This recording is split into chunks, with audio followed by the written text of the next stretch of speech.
苏拉台风对于恒春半岛的影响哦。那记者目前所在的位置是垦丁的南湾，那可以看到呢，后面是已经插起了双面的红旗，也围起了封锁线。那海巡人员呢是不断的在旁边巡视。就怕有趁着降雨空隙来观浪的民众发生危险，也随时保持警戒。而可以看到呢，现在是围起了封锁线，所以民众是完全禁止下去的状态，也只能在岸边观浪了。现在来听稍早访问。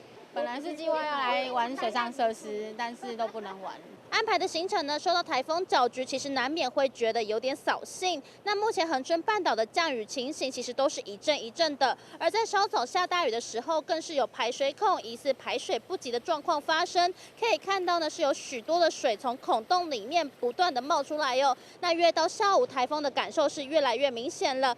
而根据中央气象局指出呢，暴风圈是已经有稍微的扩大了。那台风中心目前是在鹅銮鼻南南西的方向海面哦，然后是向西北西移动，那其实它的暴风圈已经接触台湾南端的陆地喽。那对于屏东跟恒春半岛也已经构成了威胁，所以提醒民众非必要是真的不要外出，才能确保自己的生命财产安全。